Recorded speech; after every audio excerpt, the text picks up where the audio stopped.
Mimi naitwa Baruani Mshale, natokea taasisi ya Twaweza East Africa, ambayo tunafanya kazi Tanzania, Kenya na Uganda.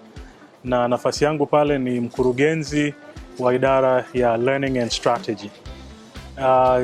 Ushiriki wetu hapa kwenye hii data Tamasha, na hasa katika matumizi ya njia mbadala za kuweza kukusanya maoni ya wananchi katika ufuatiliaji wa masuala ya maendeleo, naona kwamba ni mada muhimu sana, hasa ikizingatiwa muktadha ambao tupo, kwa maana ya kwamba kunakuwa na gharama sana kutumia njia ambazo tumezizoea za kwenda kukusanya maoni ya wananchi.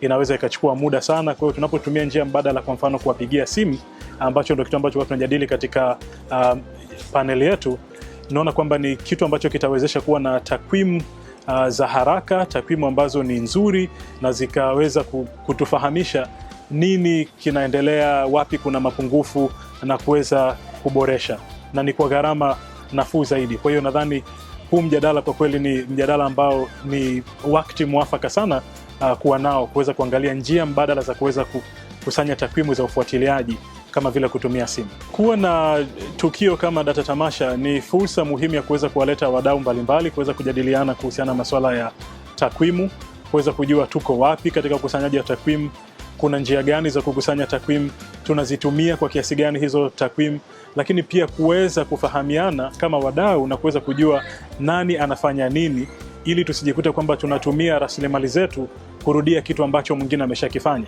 Lakini vile vile kuweza kubadilishana uzoefu, kuweza kubadilishana takwimu ambazo tunazo, ili tuokoe muda na tuweze kuboresha katika mbinu mbalimbali ambazo tunazitumia katika ukusanyaji wa takwimu. Kwa hiyo ni muhimu sana kuwa na tukio kama hili angalau mara moja kila miaka miwili, ili tuweze kujumuika na kuweza kufahamu tuko wapi, tunafanya nini na tunakwenda wapi.